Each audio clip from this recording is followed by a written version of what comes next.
اعوذ باللہ من الشیطان الرجیم بسم اللہ الرحمن الرحیم اللہم صلی علی محمد وآل محمد وعجل فرجہ۔ الدرس الاول اما التمہید ففی المبادئ التي یجب تقدیمها لتوقف المسائل علیہا ففیہا ثلاثۃ فصول۔ آج جو ہے وہ ہم ہدایت النحو کا درس اول پڑھ رہے ہیں، ٹھیک ہے۔ اور گزشتہ درس میں یعنی مقدمے میں مصنف نے جو ہے آپ کو یہ بتایا تھا کہ ہم جو ہے وہ ایک تمہید ذکر کریں گے اور 3 جو ہے وہ باب ذکر کریں گے، ہے نا، اور ایک خاتمہ ذکر کریں گے، ٹھیک ہے۔ خاتمے کے حوالے سے جیسا کہ اس سے پہلے ذکر کیا گیا کہ خاتمہ کتاب میں نہیں ہے، بلکہ یہ چاپ کرنے والوں کی جو کیا ہے نسخ کرنے والوں کی خطا ہے، سہو ہے نا۔ آج ہم الحمدللہ کے تمہید کو ذکر کر رہے ہیں اور اسی تمہید کو بعض کتابوں میں مقدمے سے تعبیر کیا گیا ہے، جیسے یہاں پہ ہم پڑھ رہے ہیں اما تمہید ہو، ٹھیک ہے۔ ہاں، آپ نیچے دیکھیے المراد من التمہید ہونا مقدمۃ علم النحو، یہاں پہ تمہید سے مراد کیا ہے؟ علم نحو کا مقدمہ ہے، نہیں غور کر رہے ہیں، علم نحو کا مقدمہ۔ یہ وجہ ہے بعض عبارتوں میں آپ دیکھیں گے، خاص طور سے وہ کتابیں کہ جو اہل سنت کی یہاں چاپ ہوئی ہیں، وہ لوگ کب تمہید نہیں لکھتے بلکہ کیا کہتے ہیں؟ اما المقدمۃ، واضح انشاءاللہ۔ تو بات ایک ہی ہے۔ ہاں، تمہید میں دیکھیے گا، تمہید میں جیسا کہ انہوں نے ذکر کیا کہ ہم تمہید میں کیا ذکر کریں گے؟ ہاں، تمہید میں سب سے پہلے یہ علم نحو کی تعریف ذکر کریں گے، دوسرے اس کا غرض ذکر کریں گے، اور تیسرے جو اس کا موضوع، یہ 3 باتوں کو ذکر کریں گے اس میں تمہید میں، واضح انشاءاللہ۔ جہاں تک اس کی تعریف کی بات ہوئی کہ علم نحو کی تعریف کیا ہے، تو کہنے کہ علم نحو کسے کہتے ہیں؟ کہا ہوا علم باصول تعرف بها احوال اواخر الکلم الثلاث من حیث الاعراب والبناء وکیفیت و ترکیب بعضها مع بعض۔ عبارت تو انشاءاللہ ہم حل کریں گے ہی، لیکن سب سے پہلے آپ مفہوم سمجھ لیجئے، ٹھیک ہے، اس کے بعد سے انشاءاللہ آپ کو بات سمجھ آئے گی۔ سب تعریف علم نحو میں کیا ہے؟ کہہ رہے علم نحو ایسے قواعد، اصول یعنی اصل کی جمع قاعدہ، ضابطہ، ایسے اصول، ایسے قواعد، ایسے ضوابط کا علم ہے، سنیے گا، ایسے ضوابط کا جاننا ہے کہ جس کے جاننے سے 2 باتیں ہمیں معلوم ہوتی ہیں۔ ابھی ہم عبارت نہیں پڑھ رہے، ٹھیک ہے، تعریف سنیے گا۔ علم نحو ایسے قواعد و اصول کا جاننا ہے کہ جن کے جاننے سے ہمیں 2 چیزوں کا علم ہوتا ہے۔ سب سے پہلے کیا؟ احوال و اواخر الکلم الثلاث من حیث الاعراب والبناء، کہ تینوں اواخر کلم الثلاث مطلب یعنی تینوں کلمات کون کون سے؟ احسنتم، اسم فعل حرف، اسم فعل حرف کے آخری حالت کے بارے میں پتہ چلتا ہے، لیکن تمام صورتوں میں نہیں، آخری حالت معرب ہوگی یا مبنی ہوگی، اس حوالے سے یہ ایک بات۔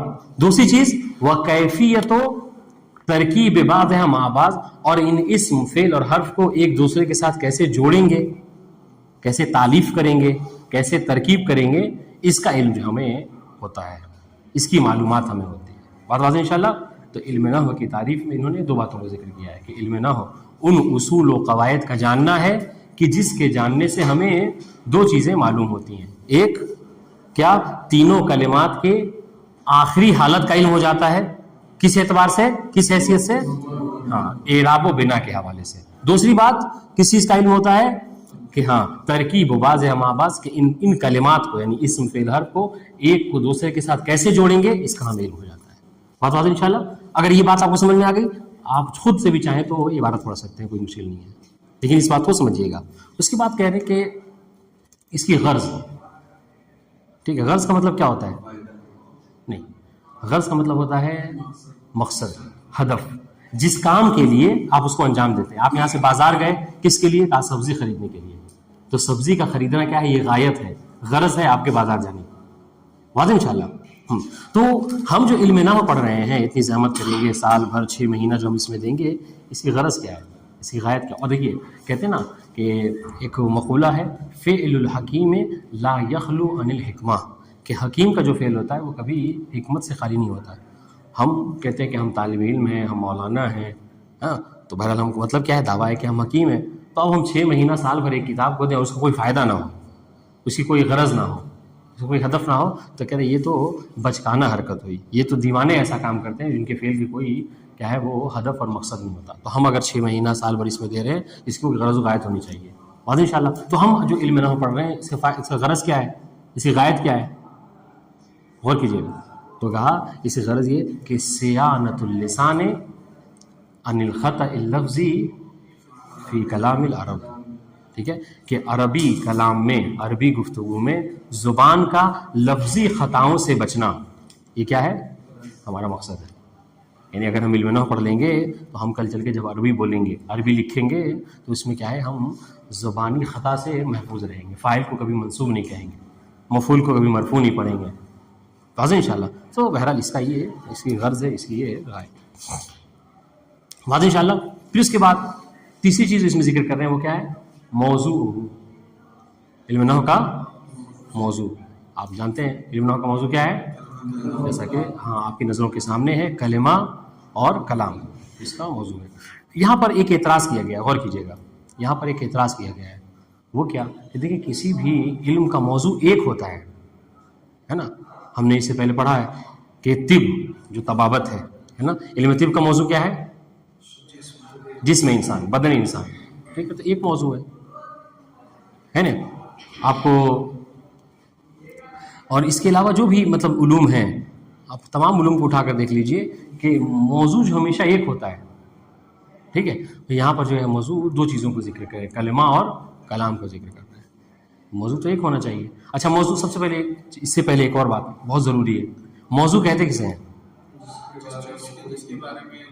ہاں، موضوع اس شے کو کہتے ہیں کہ جس کے ارد گرد اس علم کی تمام بحثیں گھومتی رہتی ہیں.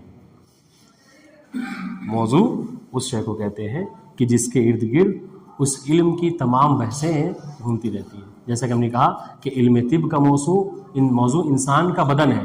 تب آپ دیکھ لیجئے آپ کو دنیا میں کوئی بھی ڈاکٹر ہوگا، اس کا پلٹ کر وہ انسانی جسم پر ہی آئے گا.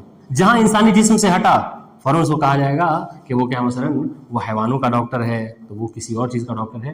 لیکن بہرحال علم طب کا موضوع انسان کا بدن ہے. اب کوئی سر کا ڈاکٹر ہے، کوئی پیر کا ڈاکٹر ہے، کوئی ہڈیوں کا ڈاکٹر، کوئی آنکھ کا ہے، کوئی دانت کا ہے. یہ مطلب بدلتا رہے گا لیکن سب جسم انسان کے اندر ہی یہ ساری چیزیں پڑ دیں گی. واضح انشاءاللہ. تو کیا کہا، موضوع کسے کہتے ہیں؟ موضوع اس شے کو کہتے ہیں کہ جس کے ارد گرد اس علم کی تمام باتیں، تمام بحثیں گھومتی رہتی ہیں. اب آئیے علم نحو کا موضوع کیا ہے، تو کہا علم نحو کا موضوع کلمہ اور کلام ہے. بات واضح انشاءاللہ. یعنی مطلب کیا ہے، مطلب یہ ہے کہ علم نحو میں جتنی بھی بحثیں آپ کریں گے، جتنی بھی باتیں پڑھیں گے، وہ تمام کی تمام باتیں کلمہ اور کلام کے ارد گرد ہی گھومتی ہیں. بات واضح انشاءاللہ. ٹھیک ہے، ابھی اس اعتراض کا جواب نہیں دیا کہ ہوتا تو یہ ہے، ہم نے تو پڑھا ہی ہوا ہے. اب دیکھیے گا کہ ہر علم میں موضوع ایک ہوتا ہے، اس میں دو موضوع کیوں ہیں، کلمہ بھی کہہ رہے ہیں آپ، کلام بھی کہہ رہے ہیں. بات واضح ہے. ٹھیک ہے، ہاں تو یاد رکھیے گا. اور ایک اور سوال اسی پہ ایڈ کر لیجئے، بعض جگہوں پہ آپ کو مل جائے گا کہ کلمے کو مقدم کیوں کیا. اب اس کے بعد کہیں کلمہ اور کلام ہے، پھر کلمے کے بارے میں پہلے بحث کرنے لگیں گے، تو دونوں کا جواب ایک ساتھ دے دیتے ہیں. وہ کیا ہے، وہ یہ کہ دیکھیے کلمہ اور کلام ظاہراً آپ کو الگ لگ رہے ہیں، ورنہ وہ ہے دونوں ایک ہی چیز. کیوں؟ اس لیے کہ کلام مرکب کو کہتے ہیں اور کلمہ اس کے جز ہے. یعنی کلام کلمے سے مل کر ہی بنتا ہے کہ نہیں. جب آپ کلمے کو ایڈ کیجئے گا، جیسے مثال تو زید فی الدار، واضح، یا ضرب زید، یہ سب کیا ہے، یہ کلام بن گیا. لیکن کیسے بنا؟ جب آپ نے اسم فعل کو ایک ساتھ جوڑا، اسم فعل حرف کو ایک ساتھ جوڑا تو کلام بن گیا. واضح انشاءاللہ. تو کلمہ اور کلام دو الگ الگ چیزیں نہیں ہیں، بلکہ کلمے کے مجموعے کے نام کو کیا کہتے ہیں، کلام. یہ اس کا جواب، یہ پہلے اس کا جواب کہ دو موضوع کیوں بتایا، اس کا جواب کیا ہے کہ یہ دو نہیں ہے، در حقیقت دونوں ایک ہی ہیں. بس کلمہ اجزاء کو کہتے ہیں، جز ہے، اور کلام اس کا مرکب ہے. وہ دوسرا جواب، دوسرا سوال کہ کلمے کو پھر مقدم کیوں کیا، تو یہ میں نے کہا کہ اسی میں اس کا بھی جواب ہے. کیوں؟ اسی کہ دیکھیے کلمے کو کیا کہا ہم نے، جز ہے، اور کلام اس کا کل ہے، اور جز جو ہے وہ کل کے اوپر مقدم ہوتا ہے. اس لیے پہلے کلمے کے بارے میں بحث کی، پھر بعد میں کلام کے بارے میں. بات واضح انشاءاللہ. ٹھیک ہے، تو یہ اس کی موضوع. اس کے بعد دوسرے اس میں ذکر کر رہے ہیں کہ کلمہ اور اس کی اقسام. ٹھیک ہے، یہ ذرا سا غور کیجیے گا اس پہ، یا اس کو پڑھ لیں، اس کو پڑھ لیتے ہیں پھر آگے انشاءاللہ کہ اس کو بحث کریں گے. دیکھیے گا یہ جو باتیں ہم نے کہی ہیں وہ اس پہ عبارت میں ہے کہ نہیں. اہم چیز یہی ہے کہ جو آپ بات سن رہے ہیں، دیکھیے وہ عبارت میں موجود ہے یعنی اس سے عبارت سے کیسے نکالیں گے. تو اور ان باتوں کا یہ باتیں آپ کو عبارت سمجھنے بہت زیادہ مددگار ہوں گی. یہ جو باتیں بتائی ہیں اگر وہ سمجھ میں آ گئی تو اس سے عبارت بالکل پانی کی طرح پہ حل ہو جائے گا. سنیں الدرس الاول اما التمہید ففی المبادی. ٹھیک ہے, ایک قاعدہ لکھ لیجئے. ٹھیک ہے, اما کے بعد آنے والا اسم, ٹھیک ہے, غالباً مبتدا بنتا ہے. اما کے بعد آنے والا اسم اگر ظرف نہ ہو تو غالباً مبتدا بنتا ہے, اور خبر وہ بنتی ہے جس پر فا ہو گیا. اگر ظرف نہ ہو تو غالباً مبتدا بنتا ہے. ٹھیک ہے, اور خبر وہ بنتی ہے جس پر فا داخل ہو.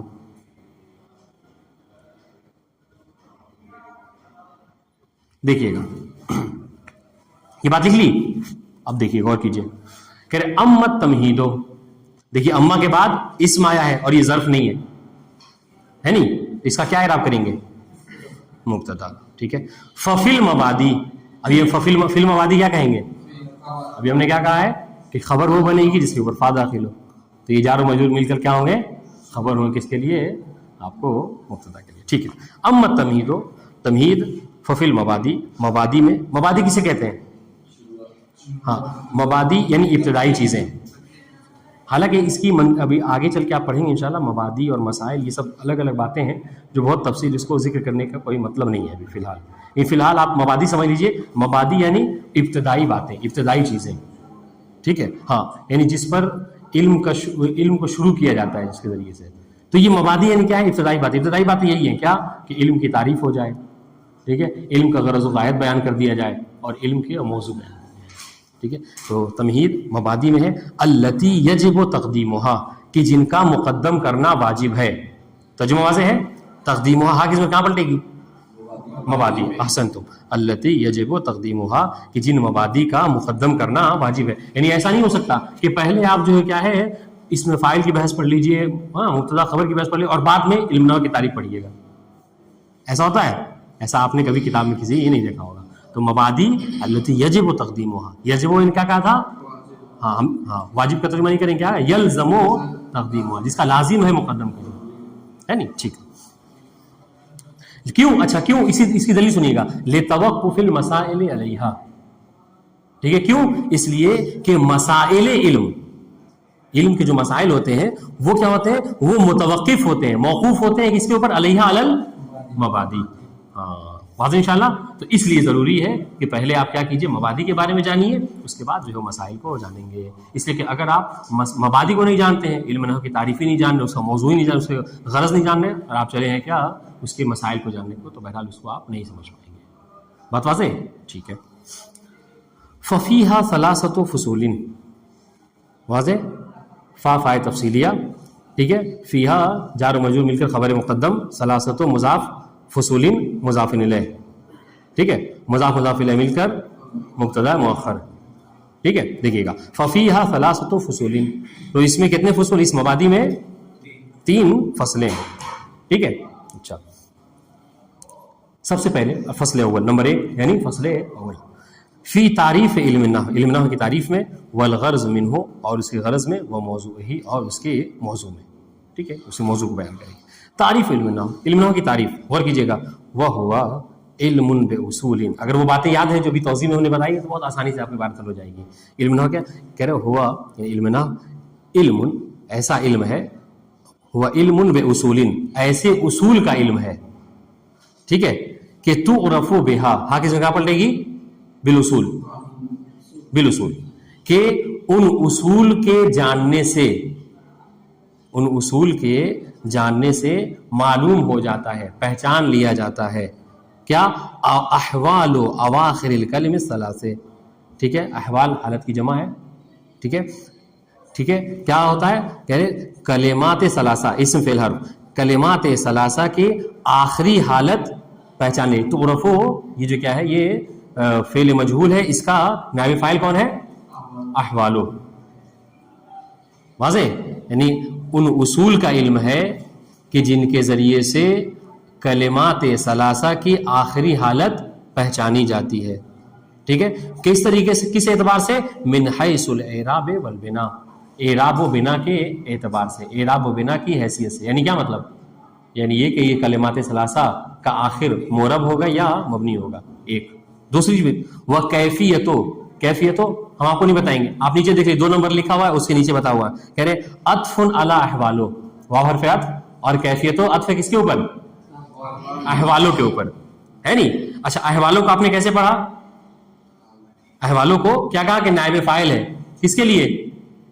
تعرفوں کے لیے. ٹھیک ہے، تو یہاں پر بھی کوئی اس طریقے سے پڑھیں گے وَتُعْرَفُ بِهَا كَيْفِيَّةُ تَرْكِيبِ بَعْضِهَا مَعَ بَعْضٍ، اور پہچانا جاتا ہے انہی اصول کے ذریعے سے کیا؟ بعض کلمات کو بعض کے ساتھ جڑنے کا طریقہ. کیفیت یعنی طریقہ. ایک بار پھر سے دیکھیے گا، وہ کیفیت کہہ رہے عطف ہے کس کے اوپر؟ احوالوں کے اوپر، اور احوالو تھا نائب فاعل، اس کا فعل مجہول تھا کون؟ تعرفو. تو اس طریقے سے پڑھیں گے. اور تعرفو کا مطلب کیا ہے؟ پہچانا جانا، پہچانا گیا، اور اس کے ذریعے سے پہچانا جاتا ہے کیا؟ کیفیت و ترکیب بعض یا مع بعض، بعض کا بعض کے ساتھ ترکیب یعنی جوڑنے کا طریقہ. ترکیب مطلب کیا؟ مرکب کرنا، اس کو جوڑنا، اس کو تالیف کرنے کا طریقہ. بات انشاءاللہ. تو اگر اس کو ہم نے سلیس زبان میں کہیے، صاف اگر مفہومی ترجمہ، تو یہ ہوگا کہ علم اصول ان اصول کا نام ہے، علم نحو ان اصول ان قواعد کا جاننا ہے کہ جن کے ذریعے سے 2 باتیں ہمیں معلوم ہوتی ہیں.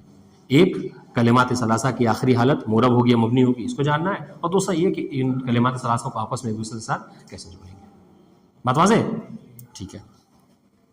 والغرض منہ، اور اس سے غرض کیا ہے، اس کی غایت کیا ہے، اس کا ہدف کیا ہے، بتایا تھا ابھی آپ کو ہم نے غرض. ٹھیک ہے، کہہ رہے وَهِيَ صِيَانَةُ اللِّسَانِ عَنِ الْخَطَإِ اللَّفْظِيِّ فِي كَلَامِ الْعَرَبِ. سیانہ کہتے ہیں محفوظ کرنے، بچنے کو. ہاں، یعنی صیانۃ اللسان، لسان کا، زبان کا بچنا، زبان کا محفوظ رکھنا. کس چیز سے؟ عن الخطأ اللفظی، لفظی خطا سے. یہ لفظی صفت ہے کس کے لیے؟ خطا کے لیے. ٹھیک ہے، فی کلام العرب، عرب فی کلمات میں، عربی کلام میں، عربی لغت میں. واضح انشاءاللہ. ہاں، کلام عرب میں لفظی خطاؤں سے بچنا، یہ اس کا کیا ہے؟ غرض ہے. ٹھیک ہے. موضوع، اس کا موضوع کیا ہے؟ کہ وہی الکلمۃ والکلام. اس کا موضوع کیا ہے؟ کلمہ اور کلام. یہاں پر دیکھیے وہ اعتراض نہیں ہے اور اس کا جواب نہیں ہے. آپ زحمت یہ فرمائیے گا، یا تو کتاب میں یہ اشارہ لکھ لیجیے پینسل سے. ٹھیک ہے، کہ یہاں پر ایک اعتراض ہو سکتا ہے کوئی کرے کہ کلمہ اور کلام 2 کیوں ذکر کیا. جواب کیا ہوگا کہ در حقیقت یہ 2 ہے یہ، لیکن حقیقت میں 2 ایک ہی ہیں. کیوں؟ اس لیے کہ کلام کلمے سے ہی مل کر بنتا ہے. واضح. چلیے اب آئیے، اب یہاں پر فی الکلمۃ و اقسامھا، کلمہ اور اس کی اقسام. تعریف الکلمہ ہے لفظ وضع لمعنى مفرد. یہاں پر ذرا سا آپ کو غور کرنا ہے، تھوڑا سا توجہ رکھیے گا. ٹھیک ہے، بات ختم ہو گئی، وہ سمجھ میں آ گئی اوپر کی ساری باتیں. اب آئیے ذرا سا نیچے دیکھیے گا. سب سے پہلے کلمے کی تعریف کر رہے ہیں، کلمہ کسے کہتے ہیں، غور کیجیے گا. تو یہاں پر جو کہہ رہے ہیں، اگر ہم الگ الگ کر کے بتائیں گے تو آپ کو زیادہ سمجھ میں آئے گا. کلمے کی تعریف میں انہوں نے کہا سب سے پہلے ہے لفظ. میری طرف دیکھیے، کلمے کی تعریف میں کیا کہا؟ سب سے پہلے ہے لفظ، کلمہ لفظ ہے. دوسری بات وضع، تیسری چیز لمعنى، چوتھی چیز مفرد. یہ 4 باتیں ہیں، انہوں نے 4 جو ہے کیا ہے الفاظ کا یوز کیا ہے تعریف کلمہ. سب کو ایک ایک کر کے ہم دیکھتے ہیں، بہت آسان ہے. لفظ کسے کہتے ہیں؟ سب سے پہلے کلمہ لفظ ہے. لفظ مطلب، لفظ کسے کہتے ہیں؟ ما یتلفظ به الانسان. ہر وہ آواز، ٹھیک ہے، کہ جو حروف ہجائیہ پر مشتمل ہو، اسے کیا کہتے ہیں؟ لفظ کہتے ہیں. اس کو عام طور سے ہم لوگ پڑھتے ہیں الصوت المشتمل علی بعض حروف الہجائیہ. ٹھیک ہے، وہ آواز جو کہ بعض حروف ہجائیہ پر مشتمل، اسے کیا کہتے ہیں؟ لفظ کہتے ہیں. مطلب کیا ہے؟ مطلب یہ کہ دیکھیے، اب آپ سے بتاتا ہوں. زید وید، زید وید جو عام طور سے بولتے ہیں، زید لفظ ہے کہ نہیں ہے؟ آپ سے بتائیے، میں منع. زید لفظ ہے؟ کون کیوں لفظ ہے زید؟ زید لفظ ہے کہ نہیں ہے؟ لفظ ہے. لفظ کسے کہتے ہیں؟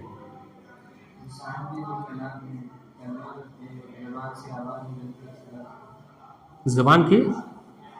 ابھی تعریف ہم نے بتایا لفظ کی تعریف ابھی کی ہے ہم نے. آپ جو ہے وہ بیٹھے ہوئے نیچے کہاں، کہیں اور ہو؟ ہم کہہ رہے ہیں نا جب بولا کریں تو اس کو سن لیا کریں اور لکھنا بعد میں کیا کریں. پہلے سمجھ, جب تک سمجھیں گے تو لکھنے کا کوئی فائدہ نہیں ہے. سمجھ رہے ہیں؟ پھر سے ایک بار بتاتے ہیں. لفظ کسے کہتے ہیں؟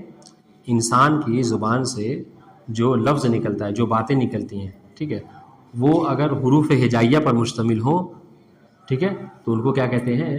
لفظ کہتے ہیں. جس کو عربی میں کہا الصوت المشتمل علی بعض الحروف الہجائیہ, وہ آواز جو کہ بعض حروف ہجائیہ پر مشتمل, اسے لفظ کہا جاتا ہے. ٹھیک ہے, تو زیدن لفظ ہے کہ نہیں ہے؟ چونکہ آواز زبان سے نکل رہی ہے, ٹھیک ہے, اور اس کے اوپر زا یا دال حروف بھی پائے جاتے ہیں. وید کیوں؟ اس کا معنی نہیں ہے نا, یہ محمل ہے لیکن یہ لفظ جو کہ یہ نکل رہا ہے. ہاں, چونکہ دیکھیے زبان سے بول بھی رہے ہیں اور واو یا دال بہرحال اس کے اندر ہے. پانی وانی, ٹھیک ہے, کلاس ولاس, گلاس ولاس, یہ سب کیا ہے؟ گلاس بھی لفظ ہے, ولاس بھی لفظ ہے, زید بھی لفظ ہے, وید بھی لفظ ہے, پانی بھی لفظ ہے, اور اعجاز بھی, وانی بھی لفظ ہے. یہ سب لفظ ہے, ٹھیک ہے. اور کیجیے گا, لفظ سب ہے. مگر کیا ہے, لفظ کی پھر دو قسمیں ہوں گی, ایک محمل ہے اور دوسرا جو کیا ہے؟ مستعمل ہے. محمل کسے کہتے ہیں؟ ہاں, کہ جس کا کوئی معنی نہیں ہے. سب جیسے پانی, اس کا معنی ہے یہ لفظ, ہاں. اور مستعمل کسے کہتے ہیں؟ کہ جس کا معنی ہو. واضح انشاءاللہ. تو لفظ دونوں پر بولا جاتا ہے. پانی بھی لفظ ہے, وانی بھی لفظ ہے, لیکن پانی لفظ مستعمل ہے اور وانی لفظ محمل ہے. بات واضح انشاءاللہ. تو آپ نے یہ جو کہا نا, سنیے گا, آپ نے یہ جو کہا کہ کلمہ لفظ ہے, تو اب ابھی یہاں تک کہہ کے اگر خاموش ہو جائے کہ کلمہ کسے کہتے ہیں؟ کہا لفظ ہے, تو اس میں محمل داخل ہے یا نہیں ہے؟ داخل ہے بھی. ابھی تک کے داخل ہے. کیوں؟ اس لیے کہ آپ نے کہا کلمہ لفظ ہے. واضح. اور یہاں پہ محمل اور مستعمل دونوں داخل ہیں.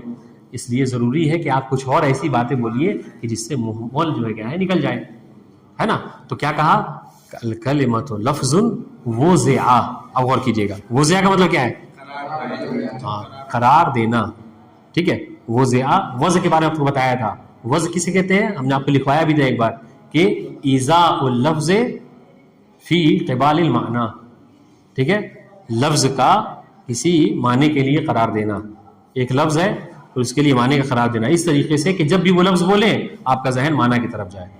ٹھیک ہے, جیسے ہم نے اردو زبان میں لفظ پانی یہ وضع کیا ہے ایک بہنے والی چیز کے لیے, کہ جیسے ہی ہم وہ بولتے ہیں فوراً آپ کا لفظ, آپ کا ذہن جو کہ اس کی طرف چلا جاتا ہے نہیں.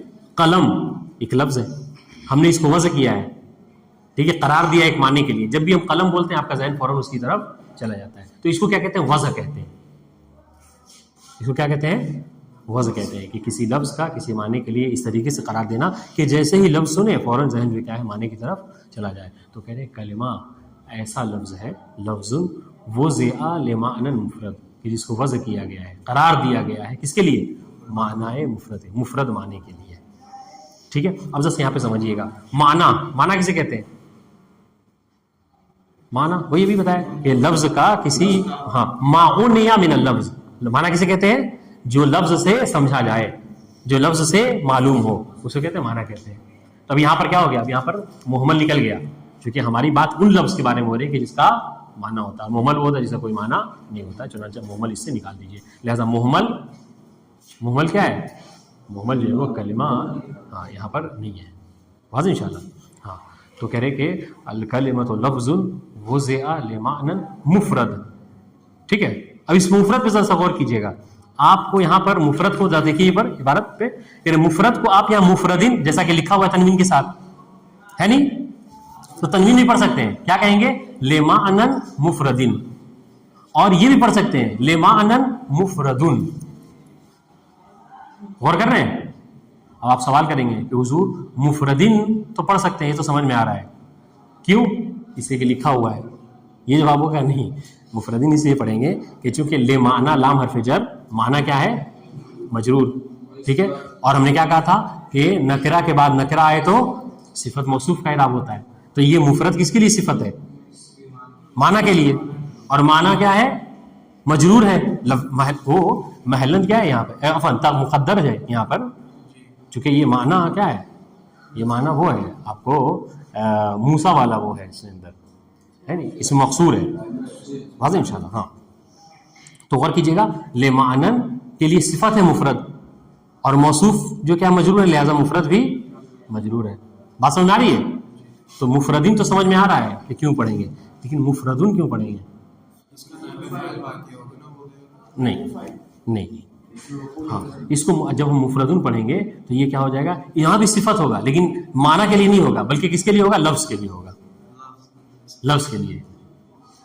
ٹھیک ہے، لفظ کے لیے صفت ہوگا. واضح انشاءاللہ؟ ہاں. اب غور کیجیے گا تو ترجمہ کیسے ہوگا، لیکن اس سے پہلے ایک اور بات سمجھ لیجیے.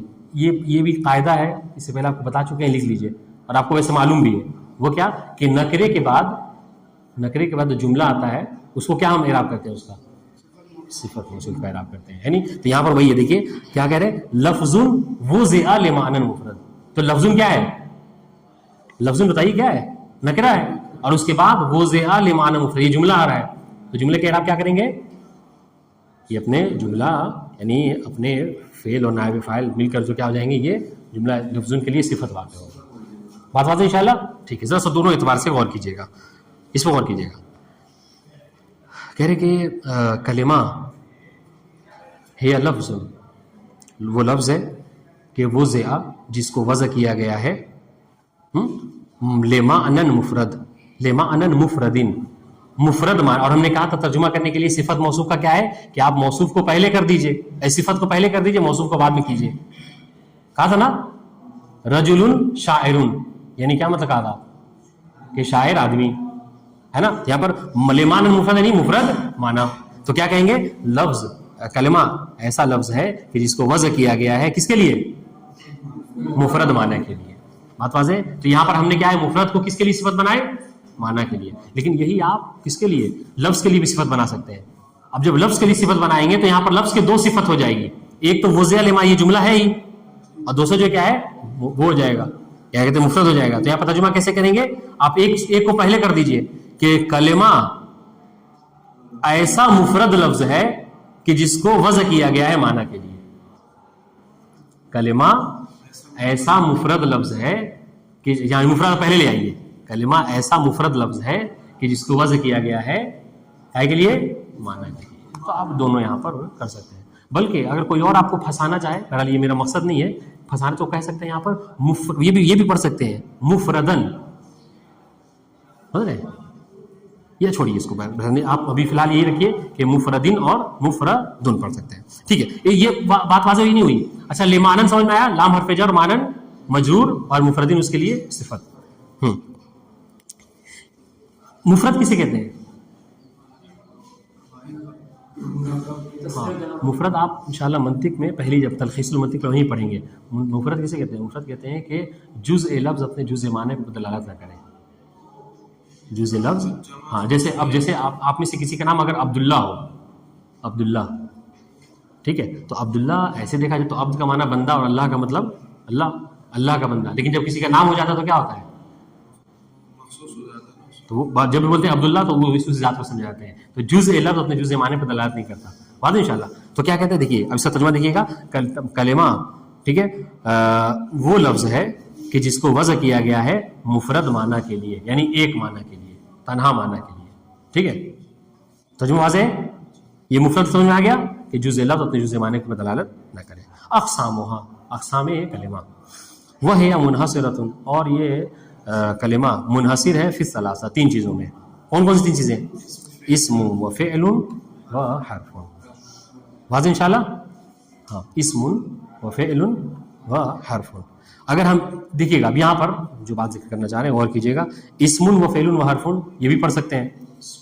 ٹھیک ہے، ہاں، اور اسم و فعل و حرف یہ بھی پڑھ سکتے ہیں. سمجھ رہے ہیں؟ ہاں، جب اسم و فعل پڑھیں گے تو کس کے لیے ہے؟ ہاں، جب اسم و فعل پڑھ رہے ہیں تو یہ، ہاں، تو یہاں پر کیا ہو جائے گا، یہ خبر ہوگا مبتدا محذوف کے لیے. عبارت کیسے ہوگی؟ اس طریقے سے ہوگی کہ اقسامھا وہی منحصرۃ فی الثلاثہ، یہ اقسام منحصر ہیں تین میں.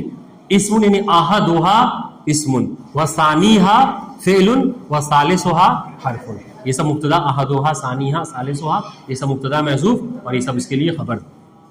بات واضح؟ اچھا، اگر اسم و فعل و حرف پڑھ رہے ہیں تو پھر کیا ہوگا؟ یہ کریے بدل ہوگا کس کے لیے؟ ثلاثہ کے لیے. اور ثلاثہ کیا ہے؟ مجرور ہے، فی حرف جر ثلاثہ مجرور ہے، تو کیا ہو جائے گا یہ اسمن ثلاثہ کے لیے بدل، ٹھیک ہے. واو حرف عطف اور فعل عطف ہے کس کے اوپر؟ اسم کے اوپر. پھر واو حرف عطف حرف عطف ہے فعل. بات واضح انشاءاللہ؟ ٹھیک ہے. بتائے تو اگر اسم پڑھے تو خبر ہوگا مبتدا محذوف احدھا کے لیے. احدھا ثانیھا تین کہا نا، تو احدھا یعنی ان میں سے ایک، ان تینوں میں سے ایک. ثانیھا یعنی دوسرا، ثالثھا تیسرا. یہاں پر وہ بھی پڑھ سکتے ہیں اسمن و فعلن و حرفن. سمجھ رہے ہیں؟ وہ کب؟ یہاں پر جب آپ کیا کریں گے؟ فعل اور فاعل کو مقدر مانیں گے. یعنی اعنی دیکھیے گا وہی منحصرۃ فی الثلاثہ اعنی اسمن و فعلن و حرفن. یعنی وہاں پر کیا ہو جائے گا؟ یا فعل و فاعل محذوف ہوں گے اور اسمن و فعل ہر اعتبار ہاں تینوں پڑھ سکتے ہیں. بھائی لیکن بہتر کیا ہے آپ کو یہاں پہ پڑھنا؟ بہتر کیا آپ اسمن بھی پڑھیے یا پھر اسمن بھی پڑھیے، مشکل ہے نہیں ہے. برابر جو بھی پڑھیے آپ کو اس کا جواز آپ کے ذہن میں ہونا چاہیے. عبارت چاہے جو پڑھیے آپ اسمن بھی پڑھ دیجیے اس کو، لیکن آپ کو معلوم ہونا چاہیے کہ اگر اسمن پڑھ رہے ہیں تو یہاں پر آنی فعل و فاعل یہاں پر مقدر ہوگا. اسمن پڑھ رہے ہیں تو یہاں پر مبتدا محذوف ہوگا. اگر اسمن و فعلن و حرفن پڑھ رہے ہیں تو یہ بدل ہوگا کس کے لیے؟ ثلاثہ کے لیے. آپ کی مرضی، آپ جو پڑھنا چاہیں. بات ہے انشاءاللہ. تو کہہ رہے ہیں کلمے کی تین قسمیں ہیں اور وہ تین قسمیں کیا ہے؟ منحصر ہے. منحصر ہے یعنی کیا مطلب؟ یعنی حصر ہے، ٹھیک ہے، بند ہے، حصر ہے کس چیز میں؟ انہی تین میں. یا تو کلمہ اسم ہوتا ہے یا فعل ہوتا ہے یا حرف ہوتا ہے. واضح انشاءاللہ. وجہ الانحصار یہ ہم نے آپ کو بورڈ پر لکھ دیا ہے، غور کیجیے گا. وجہ انحصار کیا ہے کہ یعنی کیوں کلمہ بس ان تین ہی قسموں میں کیا ہے وہ محدود ہے. اس کو دیکھ لیجیے. وجہ انحصار کے نیچے میں لکھا ہوا ہے نا، ھذا حصر عقلی. نمبر 3 دیکھ رہے ہیں؟ حصر عقلی کسے کہتے ہیں؟ حصر عقلی اسے کہتے ہیں، دیکھیے ایک ہوتا ہے حصر عقلی، ایک ہوتا ہے حصر استقرائی غیر عقلی. حصر غیر عقلی میں کیا ہوتا ہے کہ نہیں ہو سکتا آپ نے کہا 3، کوئی اور آیا اس کو کہے کہ یہاں پہ 4 ہے، کوئی اور کہا اور کہے یہاں پہ 5 ہے، کوئی اور ہو سکتا ہے، پاسبل ہے. حصر عقلی میں کیا ہوتا ہے؟ کوئی چوتھا جو آپ نے کہہ دیا اس کو وہی. کیوں؟ اس لیے کہ جو حصر عقلی ہوتا ہے نا اس میں جو امر دائر ہوتا ہے ہاں یا نہ کے درمیان میں.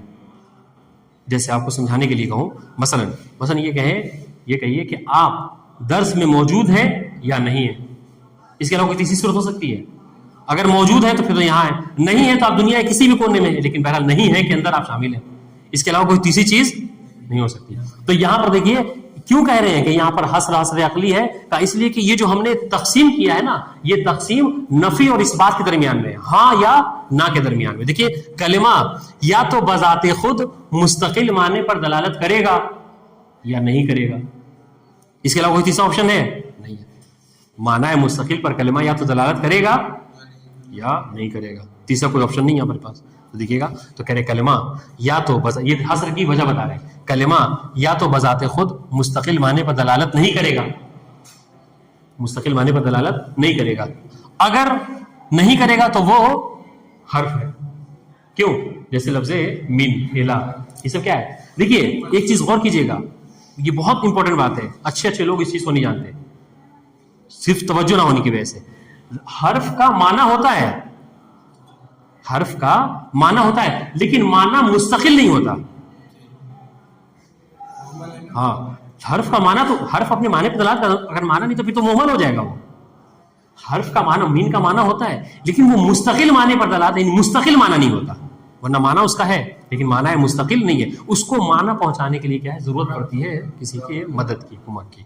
ٹھیک ہے. تو دیکھیے کلمہ یا تو بذات خود مستقل معنی پر دلالت نہیں کرے گا تو اس کو حرف کہیں گے، یا مستقل یا بذات خود مستقل معنی پر دلالت کرے گا. اگر کرے گا تو پھر 2 چیزیں ہیں، مستقل معنی پر دلالت کر رہا ہے اور ساتھ میں تینوں زمانوں میں سے کسی ایک زمانے کے ہمراہ ہوگا.